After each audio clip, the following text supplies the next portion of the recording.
Bugün Ulu Manas Tarihi Eposu'nun sabaqtары деген temada şu ikinci sabağın başlaylı. Ben bunu aytып atkanım sebebi başında baş giriş sözünde aytkanбыз. Mına okuğagan Manas menen tanıştığı жоқ жаштарга, балдарга тазир болобу деген. Ушундай кыска айтуу, мобилдик тилде айтуу. Ошону балдар бир аңдап түшүнөр бекен деген изги ойдо.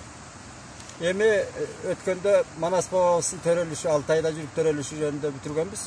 Эми ошол төрөлгөндөн 5 жаштан мечел жүрүп, анан басып, эресеге акылы толуп, эресеге кадам койгон ошол курагында эле Манас экени, баатырдыгы абдан сүрөттөлөт. Эми албетте ал эпосто Манасчылардын гипербола жанагыдай апыртып айткан, шөкөттөп айткан көп поэтикалык саптары абдан жыш дегичи, бирок негизи тарыхтын негизинен алганда Манас чынында Манас болуп төрөлгөндө ошондой кара күчтүн эгеси, акылдын эгеси, туулгандагы ошол дене түзүлүшү, алп мүчөсү бардыгы ошол эпосто башталышында эле ошол абдан мыкты берилген.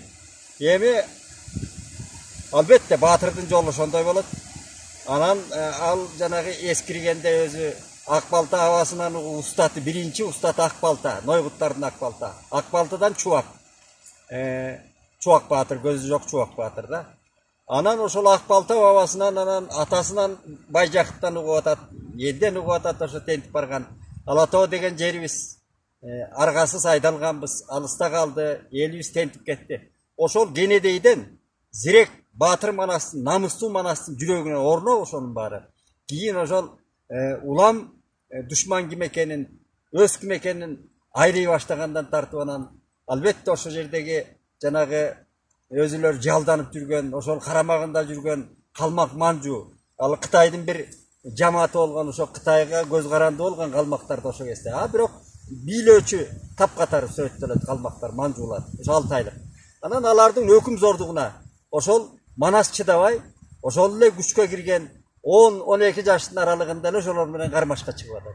Анан эми бала кезинде жанагы эс тартканда эле торпок минип, тай минип жүргөндө 40 чора курап, атадан калган салт, ал жанагы аталарынан, абаларынан уккан салт менен 40 чора курап, ошол эле жерден анан Манаста бураан чакыртып, ошол өмүрүнүн башында эле ошондой баатырлыгы сезиле баштаган да.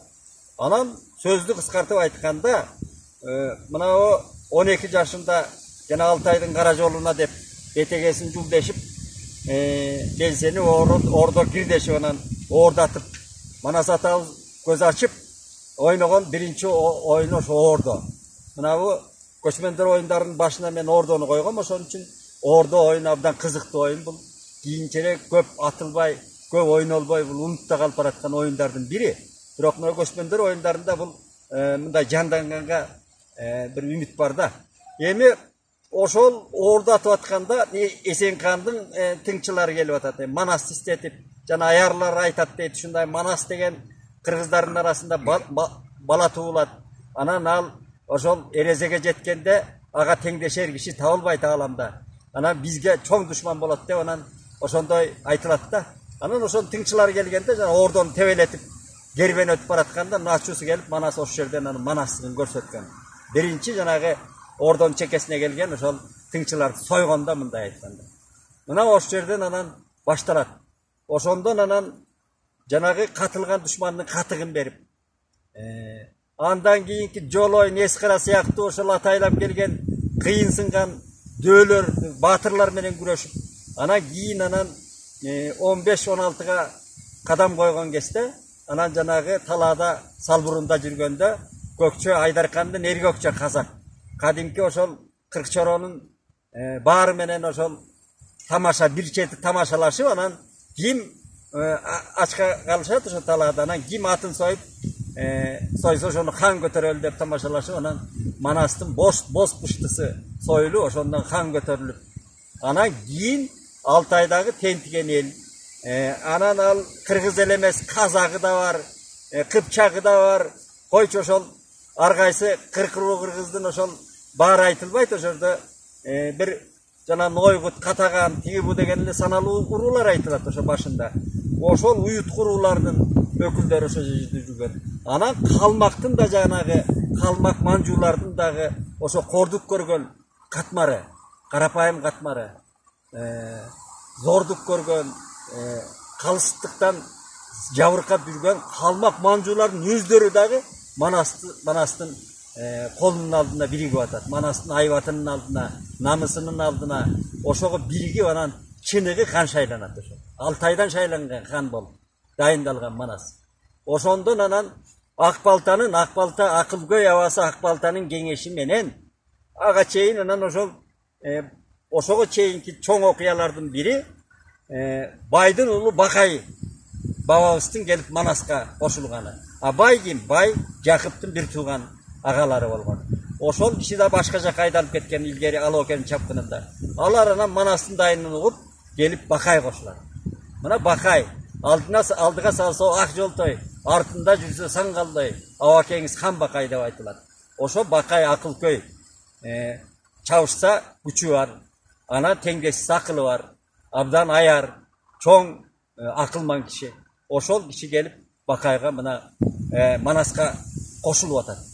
Ошол манасчылык деңгээлге көтөргөн Акбалта болсо биринчи, экинчи ушу Бакай бабабыз. Андан анан ошол Бакай айрыкча Акбалтанын кеңеши менен Алатаагы көчөбүздө дүрбөй баштайт. Жерди бошотуу керек деген намыс максат алдыга келип коюлат. Манас жана хан шайлангандан кийин Алатоону көздөй көчөбүз деген. Ушундай демилгелер башталат. Ошо кезде Акбалтанын кеңеши менен ошо Алатоодо жалгыз качпай калган, ат башыны жердеген, Чештөбөдө жанагы маселесин чечкен, Кошой коргон деп коргон курган Катагандын хан Кошой ошол абакеңе барып кеңеш дегенде. Ошого кеңеш, ошо киши Кошой качпай калган жалгыз ошо карсылдашып согушуп Кытайлар менен ошо кишиге барып кеңештеп анан жөнөтүп атат. Ошол кыркчоро Бакай баштаган кыркчоросу менен келип анан ошончо жолдо албетте кагылыштар болгон. Чоң ал жөн эле келбейт да, канча жолдо душмандар бар ар кайсы жерлерде. Ошонтип келип анан каркыраны ашып келип, тиги Алтайдан анан ат баштан хан Кошой бабасына жолугуп атат. Кошойдун да күзөтчүлөрү жолдо кайгулдары болгон. Анан Кошойго жеткирип атат. Ушу мына Кошой кабары бар Манас жөнүндө. Алтайда ал кыргыздардын бүт кабарын алып турган. Анан Кошойго жеткирип атат. Манас келатат. Анан улак тарттырып алды анан көкбөрү тарттырып кадимкидей. Анан Манасты тосуп алган, жаш Манасты Кошой бабасы төшкө төш тийгизип, илгери ушундай салт болгон, төшкө төш тийгизип жакын адамдар бири-бири менен. Анан ошондой көздөшүп экөө кездешип, анан маслет курат. Маслет коруп анан ошондон анан эми кандай көчүп келесиң дегенде, мен Каркырадан тосуп алам келатканда кабар жиберсең, элди түп көтөрөм, мейли ошол курама жийип журт кылдым деп атат. Кулаалы таптап куш кылдым, ошол курама журттун баарын көчүрүп кел. Анан кай жерде ордо кылабыз деген маселе ошол жерде көтөрүлгөн да. Резиденция азыркы айтканда. Ошо борбор кылабыз кай жерде дегенде анан жердин баары саналып отуруп, Көкчайтан Сарыарканы деп казактын талааларын жердейли дейт. Каркыраны, Ысык көлдү айтып, алай тиги буну айтып, Анжанды кайра айтып, анан ошо Кошой абасы анан жер ортосу талас деп таласты тандап берген да. Мына ар жагы Ташкент. Кийин Көкөтөй абабыз хан болгон. Тиягы казактын кең даласы Сарыарка. Ушул жерлер тиягы Саркол, Памыр. Ошонун ортосу талас деп таласты ылайыктуу көрүп, анан ошол Кошой бабабыз хан Көкжал Манаска, хан Манаска, жаш Манаска айтып турган жери да ошол таласты. Мен ошону мына Манастын өзүнөн үзүндү келтирейинчи. Ушундан ары көчкөндө Сары Өзөндүн ар жагы кадимки талас кең кол бар. Калкка жеткен кабары жердейгөр ошол жериңди күтөгөр кыргыз элиңди. Таласты күтүп чеп кылгын, төрт тарабын бек кылгын. Беттеп душман келбеген, бейкабар адам желбеген. Өндүрүн адам чалбаган, өрдөп эч ким барбаган. Таласты конушкыла көр деп атат. Мына ошондон анан элди көчүрмөккө Anan maçtaşıp balança aylar, balança gündörde Karkıradan joluguşabız dep, avaz ökö töşkö töş tigisip, anan oşonda Manas kayra Altayga getip Kırçorosun menen anan köçүүгө kam көрө баштайт. Бул эмки сабакта болсун. Бирок ушул жерде айтып коя турган маселе, мынабу бир жылдары бизге азыр келбей калышты. Кытай боордошубуздан илимпостор, калемгерлер келип жүрдү. Ошолордун Макелек Өмүрбай деген боордошубуз көп келди бизге.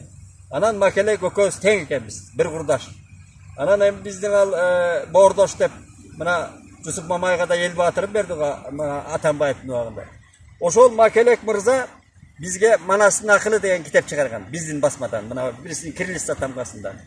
16-жылдары болса керек, 2016-жылдары. Мен аны окуп чыктым. Ким окуду билбеймин.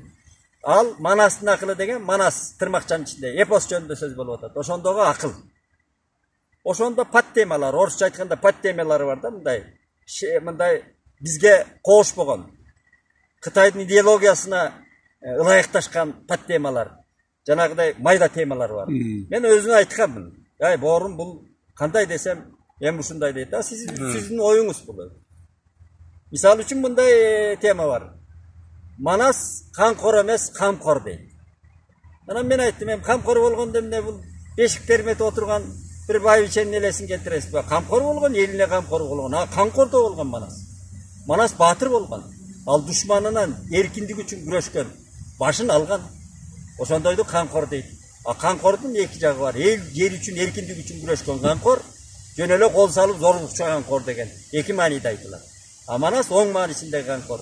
Биздин кыргыз үчүн башын сайган камкор. Бул бир. Экинчи, чоң казат эмес, улуу жүрүш деген темасы бар да. Эмне Манас эмне чоң казатка чыкпайланда желек көтөрүп алып Бейжиңге саякатка барган, улуу жүрүш деп атасыз. Көрдүңүзбү? Ушундай мына кытайлык боордоштордун ошол илимпосттору Кытайга ылайыкташтырган идеологиясын Жусуп Мамай атабыздын да бизде мына чыгарып атабыз. Аны көп токтотуу керек, каражат жумшай бербей. Ал Мамай абабыз ошол Жусуп абабыз арбагында ыраазы болсун, эл баатыры берилди. Бирок а кишинин манасы жана 8 муунга чейин айткан манасы. Ал Ала тоонун манасчылары сөз түгөнгөндөн Семетей Сейтек менен бүтүргөн эмес. Ал тетиги алым сарык, кулан сарык, чигитей, анан эмне деген бөлүмдөрүндө эч нерсе жок. Сюжетте жок, дөөлөр менен эле кармаштыра берет. Жусуп Мамай өзү Манастын өзүндө ошо Кытайдын идеологиясын ылайыкташтырып, энеси айдан качырат кыргыздарды. Анда көп мындай талаш маселелер бар. Ошон үчүн биздин ала тоолук кыргыздардын тиги илгерки Акылбек, Чоюке, Тыныбектен келаткан өзүбүздүн мектебибизди уланта берүү керек да. Калган сабак эмкиде болсун.